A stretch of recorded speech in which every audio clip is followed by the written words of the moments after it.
할렐루야. 네, 반갑습니다. 드디어 겨울이 끝났습니다. 그리고 새로운 계절인 봄의 시작을 알리는 3월이 시작됐습니다. 추운 겨울 내내 잔뜩 움츠렸던 몸과 마음을 이제 따뜻하고 싱그러운 봄의 계절 앞에서 생동하는 큰 은혜가 있기를 소망합니다.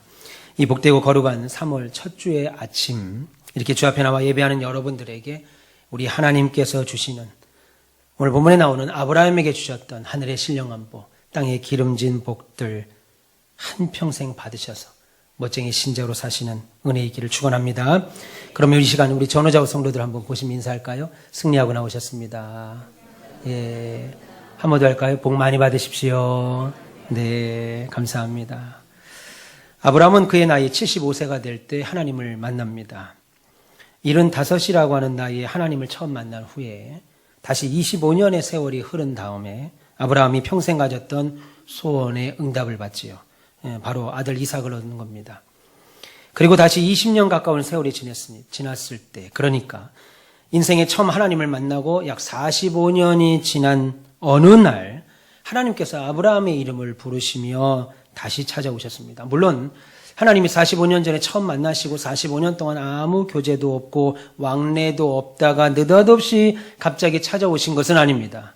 그러나 어쨌든 처음 하나님을 만나고 45년 가까운 세월이 지난 어느 날 하나님께서는 특별한 이유가 있으셔서 오늘 아브라함을 찾아오셨습니다. 오늘 우리가 읽으신 본문이 그렇게 해서 시작된 사건의 이야기입니다. 본문 1절부터 그러면 하나님은 왜 아브라함을 찾아오셨는가?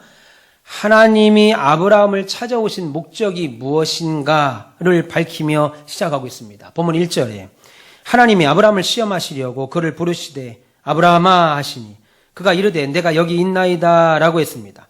한마디로 1절에 보니까 하나님께서 아브라함을 시험하시려고 지금 찾아오셨다는 거예요.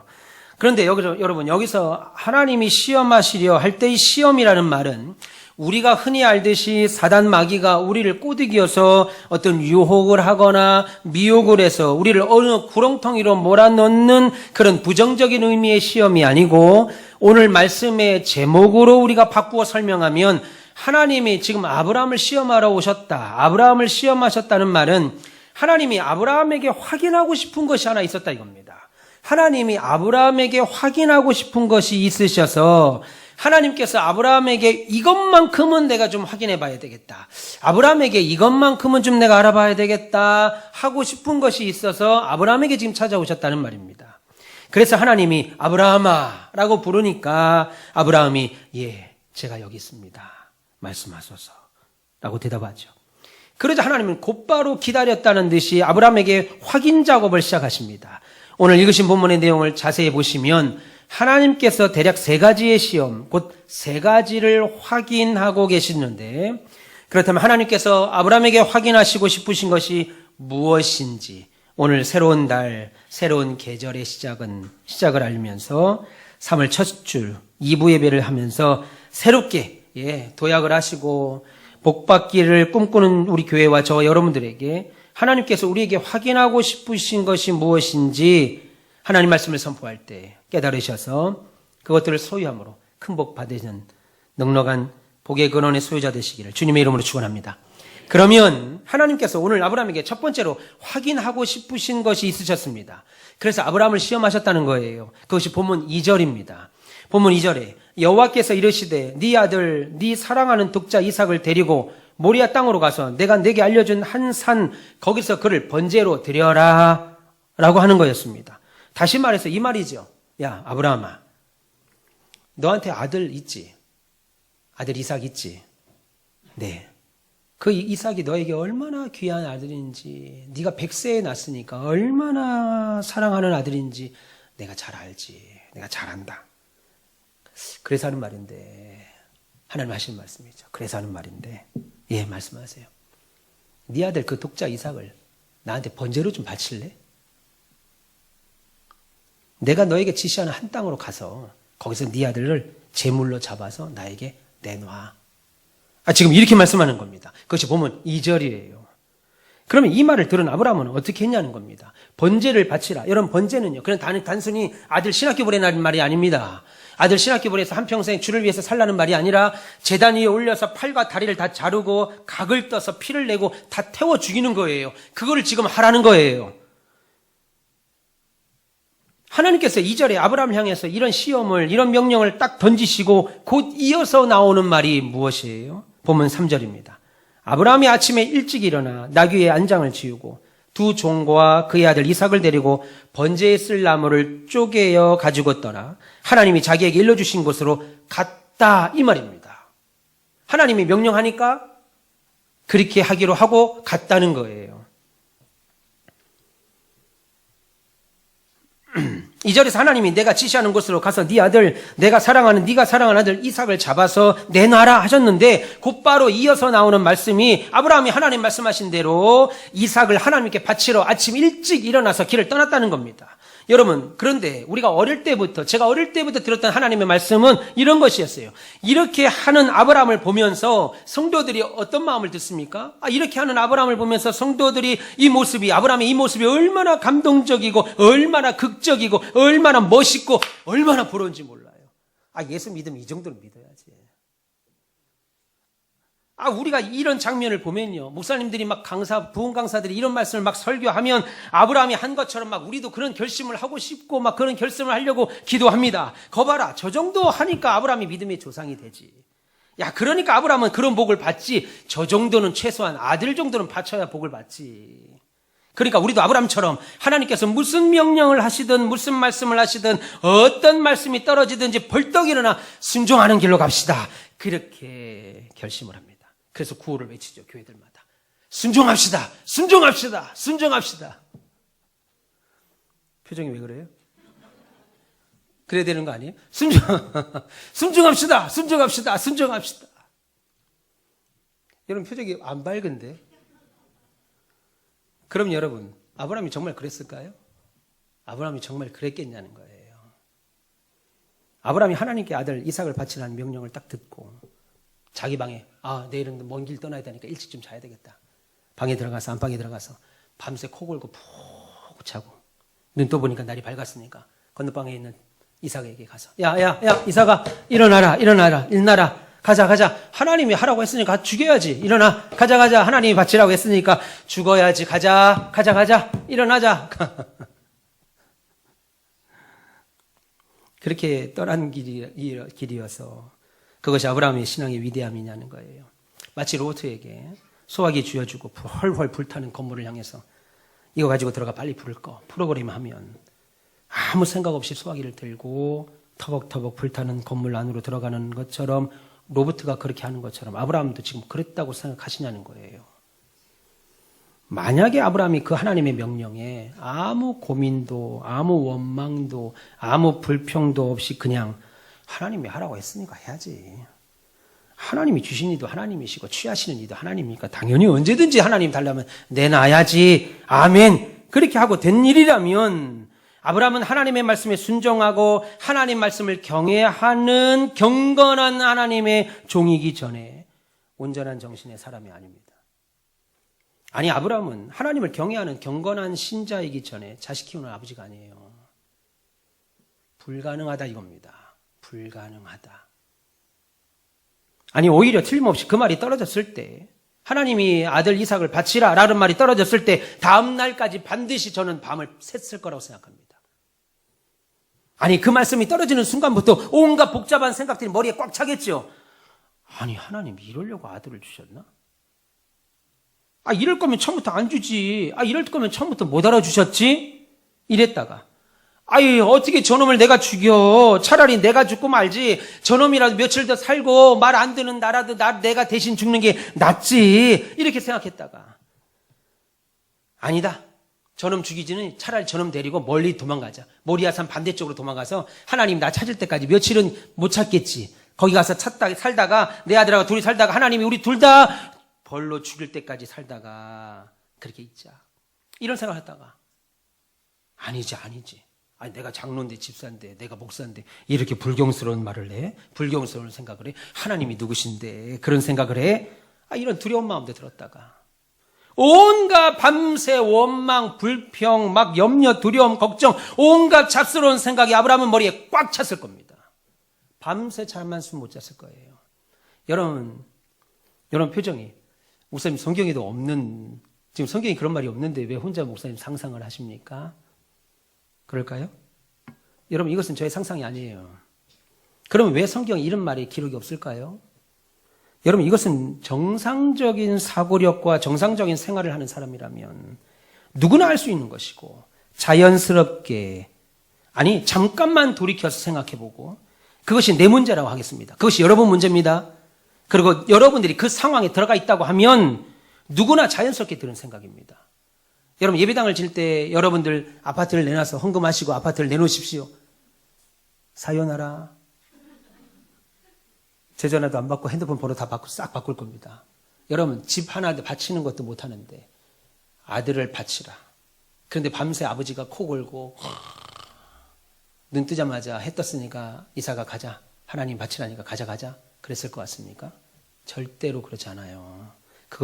그게 가능하다면 그는 신자이기 전에 사람이 아니고 신자이기 전에 아버지가 아니라 이겁니다.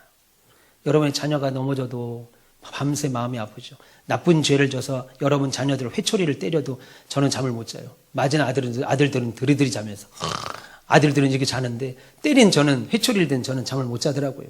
그런데 자식을 바치라고요? 불가능한 일입니다.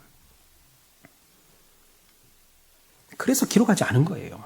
아브라함에게 그런 일이 없어서가 아니라 만약 그런 것까지 성경이 다 기록하면 우리는 성경 이거 들고 다닐 수가 없습니다. 이거 지게에다 이고 다녀야 돼요. 여러분 요한복음 마지막에 뭐라고 합니까? 예수께서 하신 일을 다 기록하면 이 세상에 다 쌓아놔도 그 모든 걸 기록물을 쌓아놓을 수가 없다고 성경은 말하고 있어요. 그러니까 여러분 아브라함이 그렇게 아무 생각 없이 가서 기록이 되지 않은 것이 아니라 그런 건 당연히 여러분들 머릿속에 떠오르는 것들이니까 기록할 필요가 없다 이겁니다. 우리가 힘든 것이면 아브라함도 힘든 거예요. 우리가 불평할 일이 생길 만한 일이라면 아브라함도 불평할 일이라는 겁니다. 우리와 성정이 같은 사람은 엘리야만이 아니고 아브라함도 우리와 똑같습니다. 아브라함은 하나님의 그런 명령에 원망도 없고 불평도 없고 두려움도 없고 그 모든 것이 괜찮아서 그냥 자연스럽게 받아들여져서 아들 하나 있는 거 죽이지 뭐 또 주시겠지 뭐 해서 모리아산으로 이삭을 데려간 것이 아니라는 거예요. 오히려 그런 복잡한 생각과 도망가고 싶은 심정과 하나님 이러려면 못 알아주셨습니까? 라고 하는 원망을 가지고 있었지만 아브라함은 마지막 순간에 그럼에도 불구하고 하나님의 편에 서기로 결정한 거라는 거예요. 내 마음은 이해 안 되는 거예요. 하나님의 뜻이 원치 않은 거예요. 하나님의 말씀이 싫어요. 그런데 마지막 순간 고민하다가 마지막 순간에는 하나님이 그렇게 하시는 이유가 있겠지라고 해서 하나님 편에 서기로 결정하는 것. 이것이 아브라함의 신앙의 진수고 아브라함 신앙의 위대함입니다. 하나님의 편에 서기로 결정하는 것. 그런데 이런 신앙은 우리도 가질 수 있다는 거예요. 여러분 우리에게 어려운 현실에 부딪히고 이런 말씀이 주어졌을 때 원망하고 불평하고 그리고 힘들어하지도 않고 아무렇지 않으면 원망도 안 하고 불평도 안 하고 힘들어하지도 않고 아무렇지도 않으면 마치 신앙이 있는 것이고 반대로 납득할 수도 없고 이해할 수도 없고 답이 없는 상황에서 도대체 하나님 왜 이러시는 거지? 하나님은 내게 왜 이러는 거야? 하나님이 나한테 어떻게 이럴 수가 있어? 한평생 권사로 집사로 목사로 산 나에게 어떻게 이럴 수가 있어? 하고 의심하고 원망 생기고 도망가 버리고 싶고 교회 안 나오고 싶은 생각이 들면 신앙이 없는 거냐는 거예요. 성경은 지금 그렇게 말하고 있지 않습니다. 잠시 내가 무슨 생각을 했는가? 아닌가? 거기에 우리의 신앙이 있느냐 없느냐를 결정하는 것이 아니고 그런 온갖 복잡한 생각이 내 머릿속에 꽉 찼을 때 그 마지막 결론이 뭐냐 이겁니다. 그 마지막 결론이 어떻게 내렸는가? 그 마지막 결론은 하나님을 떠나기로 작정한 것이냐? 여전히 하나님께 남아있는 것이냐? 어떻게 결론 내렸는가 하는 것이 우리에게 신앙이 있느냐 신앙이 없느냐를 결정하는 중요한 기준이 된다는 겁니다. 믿기를 축원합니다.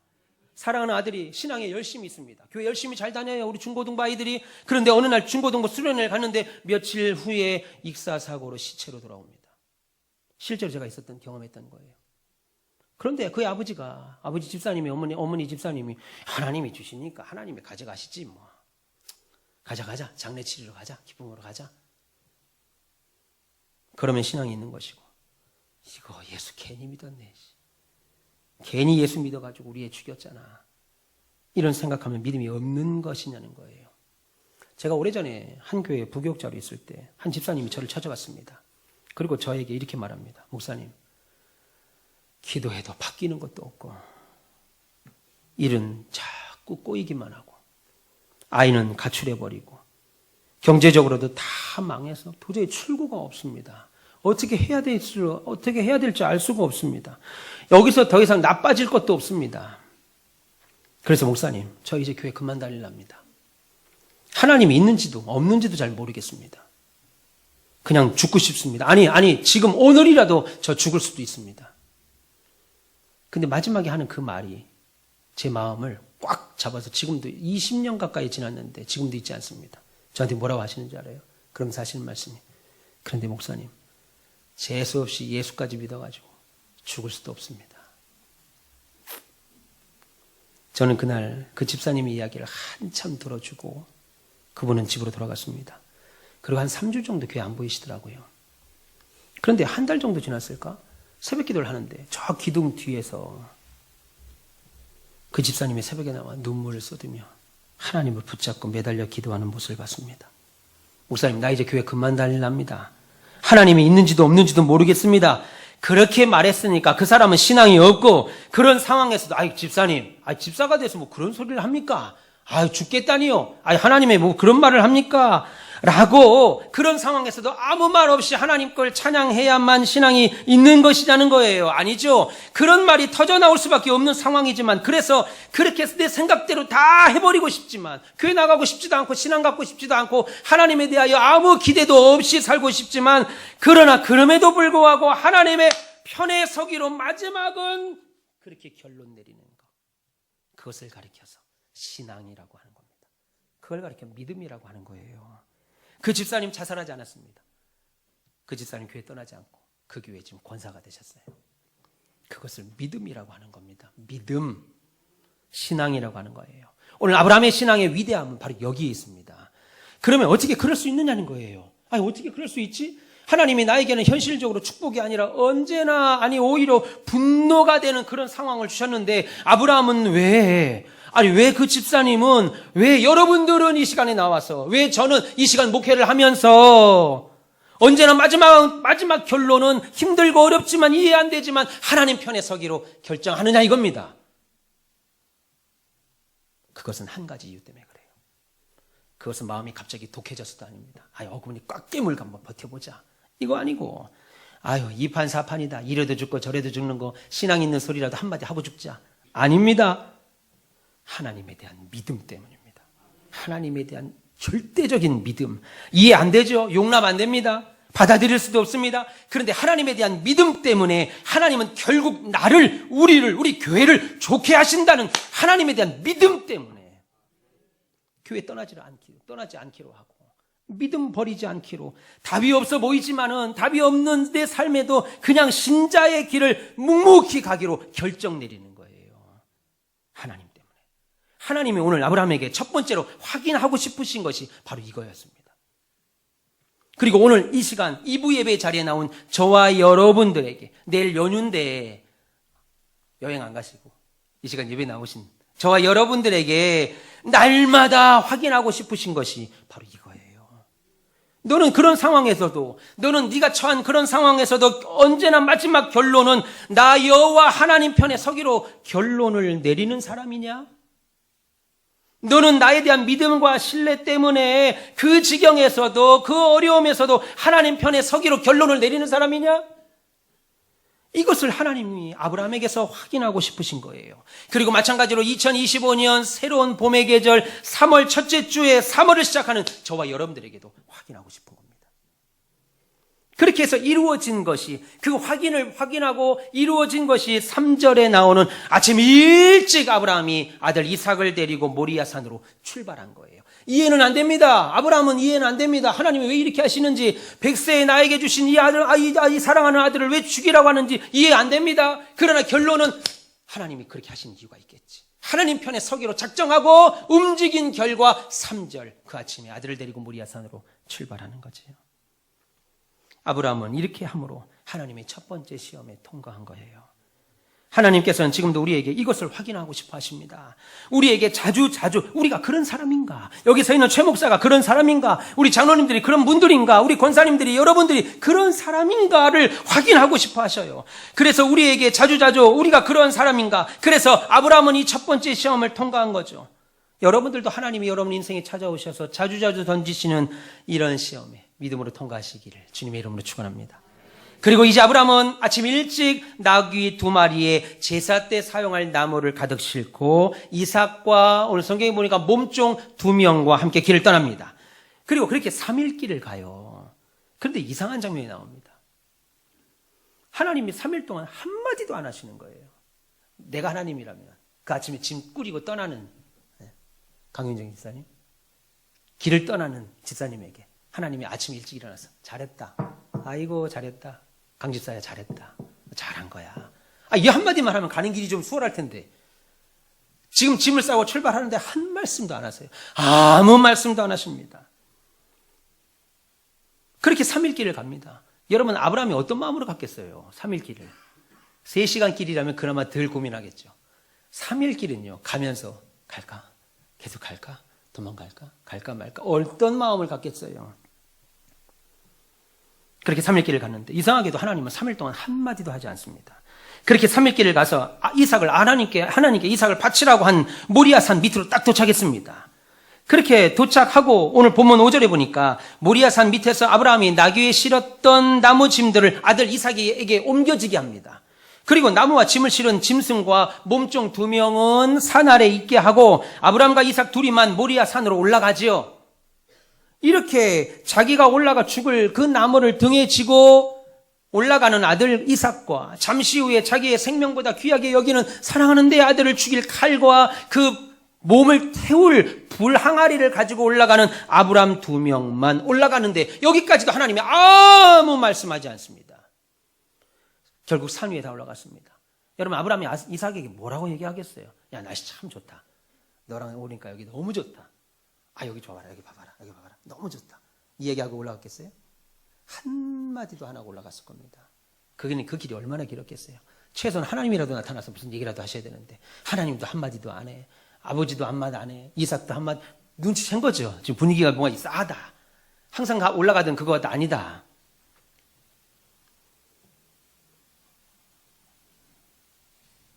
산 위에 올라와서 제단을 쌓고 나무들을 그 제단 위에 올려놨습니다. 그런데 여기까지도 하나님은 침묵하시는 거예요. 아브라함에게 하나님은 도대체 계시는지 안 계시는지. 하나님이 지금 내가 이거 하는 거 하나님 보고 있습니까? 내 아들 지금 죽이려고 이거 단 쌓는 거 지금 하나님 보고 계세요? 속으로 얼마나 외쳤겠어요. 아무 말씀 없는 겁니다.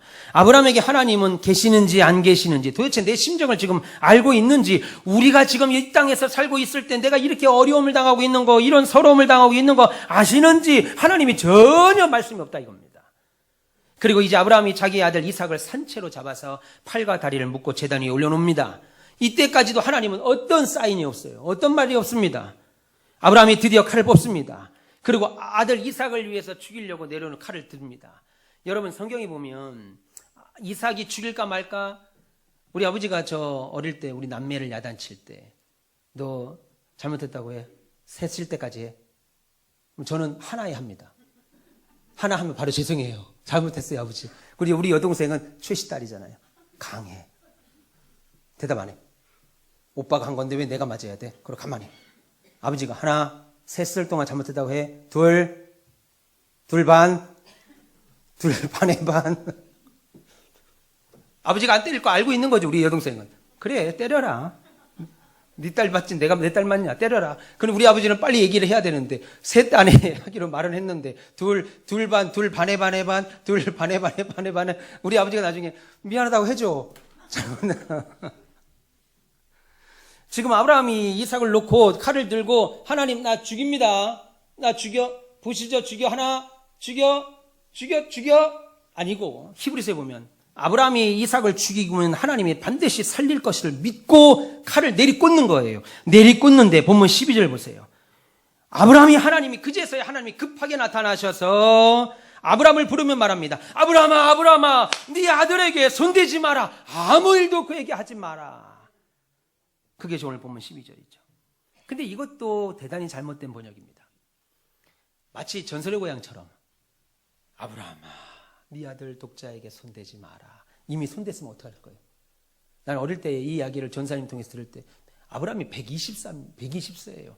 아브라함이 칼 드는 것도 힘든데 칼을 드는 걸 내리 꽂을 때 하나님이 아브라함 하지 마. 저 멀리서 배집사님 하지 마요. 그러면 아브라함은 이미 어떻게 돼? 이 칼은 이미 들어도 몸을 멈출 수가 없어요. 120의 할아버지는요. 드는 것도 힘들고 내리 꽂는 걸 멈추는 것도 힘들어요. 근데 하나님이 그만하라. 극적이죠. 그 말 아닙니다. 지금 이 말은 그 말 아닙니다. 하나님이 멀리 계셔서 아브라함 그만 하지 마. 이 말 아닙니다. 12절을 히브리어 원어 성경으로 제대로 읽으면 뭐냐면요. 아브라함이 진짜 죽이려고 칼을 내리 꽂을 때 하나님이 그 손을 낚아차는 거예요. 하지 마. 이게 아니고 그냥 하나님 그 말할 여유도 없이 그 칼을 하나님이 와서 손으로 낚아채는 겁니다. 무슨 말인지 이해하세요? 지금 이 이야기예요.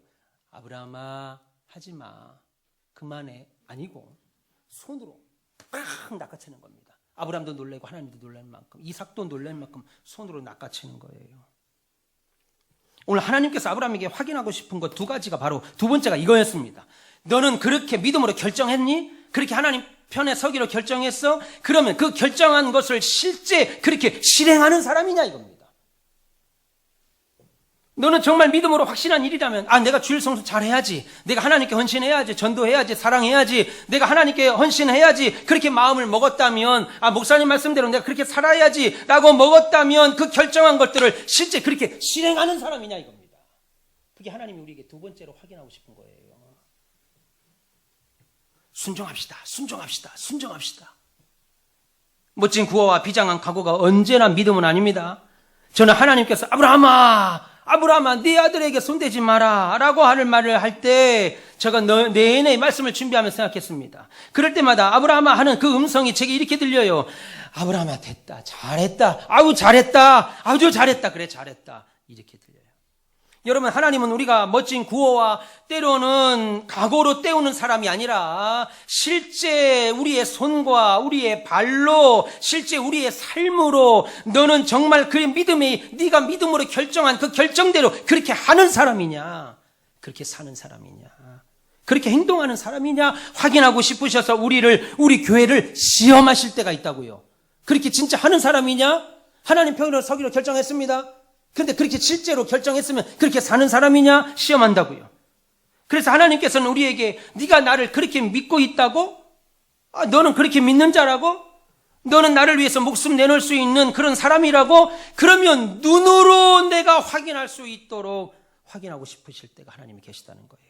하나님께서 오늘 아브라함에게 확인하고 싶으신 것, 아브라함을 시험까지 해서 알아보고 싶으셨던 것이 바로 이것이었고 그 믿음의 확신으로 아브라함은 칼을 들어서 그 믿음의 결과 내가 하나님 편에 서기로 하고 하나님 뜻을 따르기로 하고 한 그 확신의 결과로 칼을 들어서 자신의 가장 소중한 100세에 낳은 아들을 내리침으로 아브라함은 그 두 번째 시험에 통과한 것입니다. 저와 여러분들도 우리 가온빛교회도 이런 시험에 통과하기를 주님의 이름으로 축원합니다. 그럼 마지막 세 번째는요. 하나님이 아브라함에게 이제 시험이 아니고 마지막으로 그래서 확인하신 것이 있어요. 하나님이 직접 말씀하십니다. 하나님께서 이 극적인 순간에 나타나셔서 그 사태를 진전시키는 겁니다. 씩씩거리고 있었던 놀랬던 아브라함에게 이삭도 놀랬죠. 아브라함과 이삭에게 진정시킨 다음에 하나님께서 아브라함에게 확인한 중요한 것이 무엇인가? 그래 내가 너한테 확인했어. 내가 너한테 확인한 게 뭔 줄 알아? 라고 말씀하십니다. 본문 15절과 16절에 두 번째 아브라함을 불러 이르시되 여호와께서 이르시기를 내가 나를 가리켜 하나님 하신 말씀입니다. 내가 나를 가리켜 맹세하노니 네가 이같이 행하여 네 아들 독자도 아끼지 아니하였은즉 이라고 말합니다. 하나님이 한마디로 하나님이 오늘 아브라함에게 확인한 것이 뭐냐면 너는 하나님이라면 너는 하나님의 일이라고 하면 너는 하나님 때문이라고 하면 하나님의 뜻이라고 하면 너는 너의 가정의 귀한 것조차 너의 가장 귀한 것조차 아끼지 않은 사람이라는 걸 내가 확인했다. 내가 봤다. 이 말입니다. 여러분 이것을 하나님이 얼마나 귀하게 보셨든지 아브라함에게 처음 나타나실 때도 이 말씀을 하셨어요. 본문 12절에 그 아이에게 내 손을 대지 마라. 그에게 아무 일도 하지 마라. 그리고 하시는 말씀이 너가 네 아들 독자까지도 나에게 아끼지 아니하였으니 내가 이제야 너가 하나님을 경외하는 줄을 알았노라. 여러분, 아브라함이 하나님을 사랑하는 걸 하나님이 이제 알았을까요? 아니죠. 하나님은 아브라함이 이런 사람, 하나님의 뜻을 따르고 그 뜻을 따르기 위해 실제 실천하고 그 실천하기 위하여 자신의 귀한 것조차 아끼지 않는 것을 하나님이 확인하셨다 이겁니다. 지금 이것이 하나님께서 아브라함에게 최종 확인하신 거예요.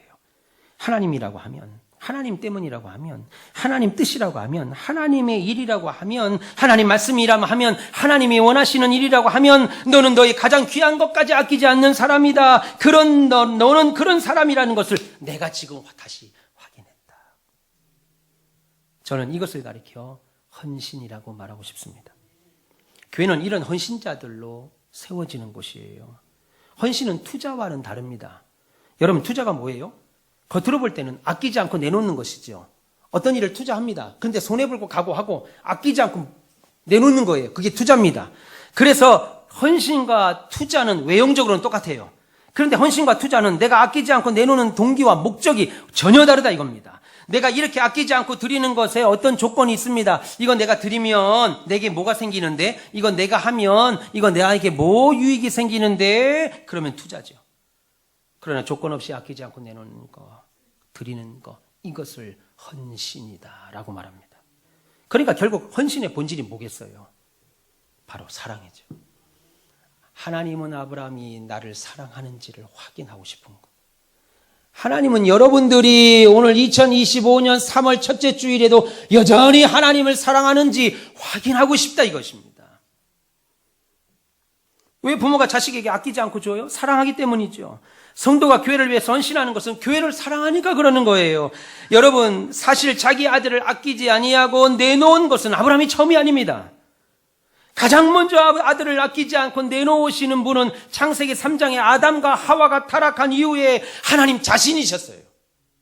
그러나 하나님은 왜 아끼지 않고, 그러면 하나님은 왜 아끼지 않고 자기의 아들 예수 그리스도를 저와 여러분에게 주신 거예요? 성경은 그것에 대하여 답을 하기를, 로마서 5장 8절에 우리가 죄인 되었을 때, 기가 막힌 말, 우리가 죄인 되었을 때 예수 그리스도께서 저와 여러분들을 위하여 죽으신 것은 하나님께서 우리에 대한 자기의 사랑을 확증하는 거라고 그랬습니다. 하나님이 우리를 얼마나 사랑하는지, 이행자 권사님을 얼마나 사랑하는지 당신의 독생성자 예수를 죽이시는 것으로 봤지? 내가 너 얼마나 사랑하는지 봤지 확증하는 거라고 그랬습니다. 하나님께서 자기 아들 독생자 예수를 아끼지 않고 죽이시기까지 우리를 위해 내놓은 것을 보고 사도 바울은 이것이 하나님의 사랑이고 하나님이 우리를 사랑한다는 것에 대한 눈에 보이는 표징이라고 말했습니다. 하나님은 아브라함에게 하나님께 많은 독자 이삭도 아끼지 않고 내놓는 그 모습을 통해서, 야 아브라함아, 너 참 욕심 없는 사람이구나 라거나, 너는 마음이 너그러운 사람이라는 거 내가 확인했다, 이게 아니고 너는 나를 사랑하는 사람이구나, 이거 확인했다는 거예요. 그 결과 이거 확인하고, 이제부터 중요합니다. 이거 확인하고 하나님이 그것에 대해서 얼마나 감동하셨든지, 얼마나 좋으셨든지, 우리 이상원 집사님이 하나님을 사랑하는 것에 대해서 하나님이 얼마나 좋으셨든지, 감동하셨든지 덧붙여서 아브라함에게 한 가지 약속을 더 하십니다. 보면 16절에서 18절, 여호와께서 이르시기를 내가 나를 향하여 맹세하노니 네가 이같이 하여하여 네 아들 독자도 아끼지 아니하였은즉 내가 너에게 큰 복을 주고 너희 자손이 크게 번성하여 하늘의 별과 같고 바닷가의 모래와 같게 하리니 너의 자손이 그 대적의 성문을 차지하리라. 또 네 씨로 말미암아 천하 만민이 복을 받으리니 이는 네가 나의 말을 준행하였음이라. 할렐루야. 여러분, 이 말씀을 보면 하나님께서 지금 이 아브라함의 신앙이 얼마나 감동하시고 하나님의 시험을 통과한 아브라함을 얼마나 기뻐하시는지, 잘했다 아주 잘했다, 얼마나 기뻐하시는지 너무나도 생생하게 보이죠. 그래서 뭐라고 그러는 거예요? 야, 내가 나를 가리켜 맹세하는데, 내가 나에게 이런 믿음 보여주고 확인시켜준 너 아브라함에게 내가 어마어마한 복을 줄 거야 라고 말씀하는 겁니다. 그리고 이 사건이 있고 나서 수천 년, 4,000년 지난 후에 히브리서 6장에서 이 말을 다시 꺼냅니다. 히브리서 6장에서 이 모리아 산에서 있었던 이 사건을 생각하면서 다시 말하기를 히브리서 6장 13절과 14절에 하나님이 아브라함에게 약속하실 때 지금 오늘 본문의 때를 말합니다. 맹세할 자가 자기보다 더 큰 이가 없으므로 자기를 가리켜 맹세하여 이르시되 반드시 너에게 복주고 복주며 너를 번성케 하고 번성케 하리라. 할렐루야. 지금 하나님께 아브라함에게 복주고 싶어요. 그래서 아브라함에게 너 잘했어. 아주 잘했어. 내가 너 복줄 거야. 내가 약속한다. 그런데 그 약속을 보증을 세우려고 하는데 하나님이 보증 세울 만한 사람이 없는 거예요. 이 세상에 나보다 큰 자가 없다 이겁니다. 이해하십니까? 이 세상에 하나님보다 더 큰 자가 없으니까 하나님 스스로가 당신을 보증을 서는 거예요. 보증을. 너 복줄 거 내가 반드시 복줄 거야. 보증을 쓰는 거예요. 복주겠다고 하는 약속의 담보를 어떤 담보로 거냐면 자기 자신을 담보로 건다고. 하나님 1억을 은행에 빌리자고 5억짜리 아파트 담보로 주는 거하고 50억짜리 땅을 담보로 주는 거하고 어떤 게 돈이 쉽게 나오겠어요? 물론 5억짜리 아파트도 나올 겁니다. 근데 어떤 게 쉽게 나오겠어요? 당연하죠. 당연하죠. 그러니까 하나님은 너에게 내가 약속하고 너에게 복주리라고 하는 이 약속이 반드시 이루어질 것에 대하여 더 확실하게 하려고 담보를 찾으셨는데 나보다 더 큰 이가 없으니까 하나님이 자기 자신을 담보로 거는 거예요. 그리고 내 시험을 통과한 아브라함에게 내가 너 반드시 복준다. 참 이런 복이 우리에게 있기를 축원합니다. 저의 목회에도 우리 가운비 교회에도 여러분 인생에도 이런 복이 넘치길 축원합니다. 하나님이 우리에게 시험 주시고 우리에게 어떤 신앙이 갖고 있는가 확인하려고 할 때 우리에게 시험만 주는 것이 아니라 당신의 오른손은 당신을 담보로 제공하면서까지 우리에게 복 주실 것을 뒤로 딱 감춰놓는다고요. 시험만 있는 줄 시험의 손만 본다고요. 우리는 그런데 복 주려고 하는 그 담보의 손이 안소영 집사님 담보의 손이 여기 뒤에 있다고 하나님 손에 뒤에 이런 놀라운 축복을 가지고 계신다는 사실 기억하기 바랍니다. 이 하나님의 시험에 저와 여러분들이 우리의 자녀들이 그리고 그 자녀의 또 자녀들이 그리고 우리 가운데교회가 날마다 통과하여서 하나님 자신을 담보로까지 제공하며 약속하시는 이 놀라운 축복을 한평생 받아 누리시는 멋쟁이 신자 되시길 주님의 이름으로 축원합니다. 사랑하는 우리 가운데서 별님 여러분, 저는 예배당을 지으면서 하나님께 힘을 달라고 구했습니다. 너무 힘이 들어서 하나님 힘을 주십시오 구했더니 하나님은 제게 극복해야 될 어려움을 더 주셨어요. 목회 잘할 수 있는 지혜 달라고 했더니 하나님은 오히려 제가 풀어야 될 수많은 문제들을 주셨습니다. 그래서 저는 너무 두려워서 하나님 이번에는 용기를 좀 주십시오. 담대할 수 있는 용기를 주십사고 했더니 하나님은 오히려 제가 극복해야 될 위험한 일들만 주셨습니다. 하나님 제가 너무 외롭습니다. 제게 사랑을 주십시오 했더니 하나님은 저에게 공경에 처한 성도들 기도 제목이 산같이 쌓여있는 많은 신자들을 제게 보내주셨다고요. 근데 돌아보니까 제 기도는 이미 응답받았습니다. 그 사건들로 그 일들을 통해서 나는 용기를 받았고 사랑을 받았고 여러분을 통해 사랑을 받았고 지혜를 얻었고 믿음을 얻었습니다. 신앙생활은 괴로움이 없는 것을 말하는 것이 아닙니다. 나는 하나님 믿고 신앙생활 하니까 이제는 내게는 어떤 고통도 없고 질병은 절대 없고 어려움이나 죽음의 문턱 앞에 설 일이 없다. 이것이 신앙이 아니고 똑같이 그 고통을 당합니다. 그러나 그런 것들이 직면 그런 문제 앞에 직면할 때도 그 고통이나 걱정이나 불안 속에서 그거보다 더 크고 영광스러운 하나님이 계시다는 걸 알고 하나님 편에 서기로 결정하는 거예요. 그것을 신앙이라고 말하고 믿음이라고 말합니다. 결국 이것은 하나님이 누구시고 하나님의 약속에 대해서 나는 어느 정도나 신뢰하고 있는지 결정하라. 너 하나님에 대해서 알지? 그럼 그 하나님이 어떤 분이신지 네 행동으로 결정해 보여 요구하시는 거죠. 그것이 날마다 우리에게 확인하고 싶은 하나님의 요구시고 우리의 시험입니다. 어떻게 그럴 수 있어요? 하나님에 대한 절대적인 믿음 때문에 가능합니다. 우리 하나님은 결국 나를 좋게 하신다. 지금 내가 어렵지, 있을 수 없고 감당할 수 없고 생각할 수 없는 어려움이지만 우리 하나님은 반드시 나를 좋게 하신다. 믿음 때문이죠. 그리고 하나님의 시험은 시험으로 끝나는 것이 아니고 하나님의 놀라운 축복을 받는 기회임을 기억하십시오. 히브리서 아까 읽으신 6장 15절 끝에 딱 덧붙이기를 뭐라고 말하냐면 그가 아브라함입니다. 이같이 오래 참아 그 약속을 받았느니라. 축복을 받았다는 거죠. 이 축복은 하나님의 시험을 통과한 성도들이 누리는 특권입니다. 여러분, 이런 시험 통과하시길 축원합니다. 새로 걸어가는 3월에 이런 영적 시험에 넉넉히 통과하시는 저와 여러분들, 그리고 우리 가원빛교회 되셔서 우리 인생에서 참된 신앙인의 축복과 영광을 누리시고 날마다 부흥 발전하는 우리 가원빛교회 되시기를 주님의 이름으로 축원합니다.